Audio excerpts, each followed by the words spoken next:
there's got to be a balance here. We as in these projects for the last 15 years, there hasn't been any balance. Exactly. I mean, our water projects are paying for their county roads, and this is kind of getting off the subject, but I think you've got a very legitimate concern, and yet we don't want to drive a stake in the ground that has us out on the edge of easements all the time where costs are going to go up because of that. But we've certainly rebuilt an awful lot of their roads. I think the issue is, will this road stand up? It's not going to if that main continues to leak, and we're going to get blamed for it. I don't know if I know what I'm talking about or not, but they're trying to say that the water authority is kind of responsible for that road.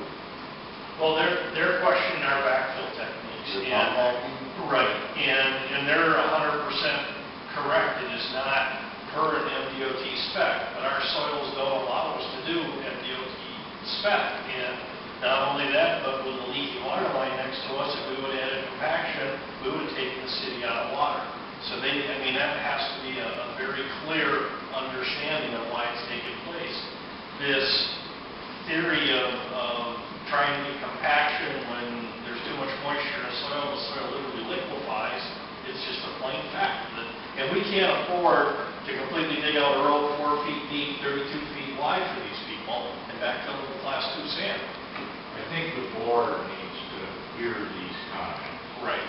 They're hearing them from Darren, because Darren's attended, Darren understands somewhat, but the board needs. Do they hold Ironwood responsible at all for leaking all that water into that road bed? Their big concern is That would be a start. backfilling technique is their main concern. And the sewer project is going to have the same problem. I mean, it's an issue. And what's probably, to me, the scariest point of the road commission, and I'm going to point it out to them, where we backfilled our line north of Slade Road, where we stirred up all the, I'm going to say, crappy soils, that road held up better than the side that was never touched. Okay?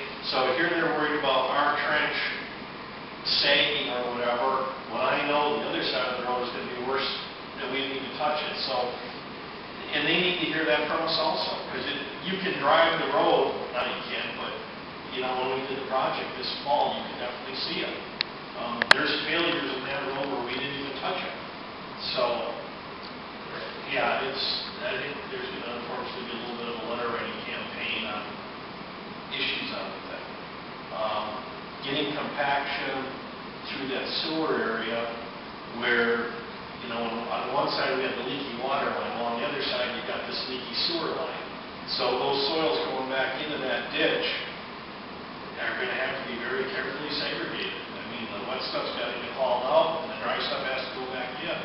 So it's going to be a complicated issue this spring.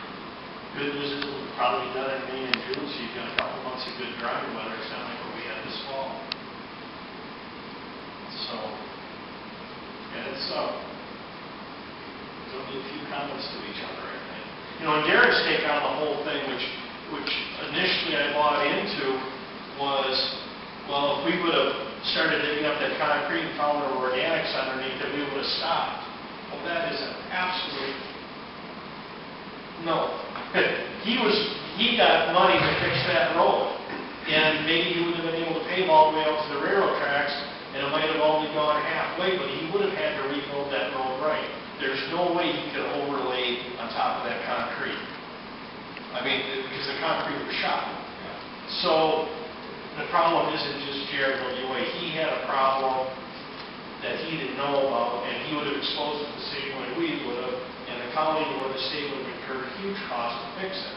And right now, our water bills are paid for fixing their road. Do you know how much money do we have tied up into that road as far as gravel and aggregate? $285,000? How much?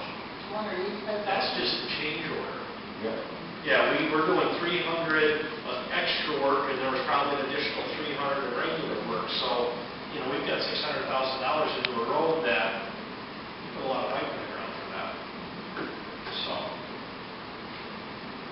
I think they want assurances that that road is not going to settle. I'm sure that's what they want after. And there's some tests we can do next spring, and we're prepared to do them. Tom, have you used the same method at other places like in Anvil and here, same type of, I mean, that would be proof that the road will not. We're doing it every 10 years. It works. Yeah, I mean, and you did work for the, Yeah. I mean, Yours is held up well. you did the same, not, We went all the way through Iron Street, 1 full mile through Bessemer, doing it this way. Yeah. And those soils were just as bad, we had leaky water lines coming in on us, and that's how we did it. We had a vibratory contractor that literally sat on the job for 2 years. We never touched it, because you couldn't. So, when this job was initially in the planning stages and design development, developing the specs, the intent was always to let that road sit over the winter, so that if there were any potential settlement, it always takes place when frost develops in the spring. And Randy can, I believe that was the intent when the original bidding document. There was always an issue too about that old concrete base because we were not sure of what we were facing at that time. So from the water authority's point of view, in my opinion, they have picked up a lot of extra value in concrete base that has been removed that we were always worried about what are we going to match into. Once the water main is here and this old concrete base is here, we were talking to the road commission in those days about trying to get some extra money so you could remove this stuff. Well, that happened. I mean, because of the circumstancing of the bidding environment, it happened. So, I understand their concern, but all the points that you guys are making are very valid. When you look at the history of these projects, you're right on the money with your arguments. You know, the thing is, they approve those plans. I mean, we've got to accept a permit, that they accepted 9 inches of gravel. So, I mean, that's the start of the conversation. Well, their big concern, Tom, was backfilling techniques. We discussed it with Garrett numerous times. Where we failed as Wilcox was not arranging to have testing done as often as it should have been done. There were assumptions made the soils were too wet, they were above optimum moisture, that could well have been documented to prove that. And we don't have any documentation to say that you were too wet to effectively combat. So we were a little bit remiss there, but that's beside the point. but weren't the engineers available, calling the engineer to see that? Weren't they on the job once in a while? Yes, they were, but they weren't out there every day. No, I understand that, but I mean, it's not something new to them that there was water in the trench. When we first started up by the greenhouse, I politely blew a gasket with Darren the first time I met him, and I proved to him what was going on with the ground. And I thought the point was well taken at that point. I took a 110,000-pound hoe and pounded the hell out of the dirt until I got water to come up, which was about 2 passes. And I said, you want vibration? That's what I got. And I thought we had it pretty well straight.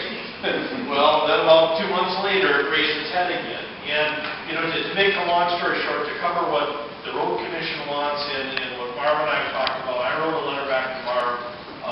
If we've got to go back in there every 100 feet, dig down 4 feet, they can do a compaction test in the spring, we're going to assure them that, okay, we've got a compaction. If we don't, and the city main is then abandoned, we'll go back in there and pound the hell out of it and get exactly what they're looking for. And where's the money coming from? That's the problem.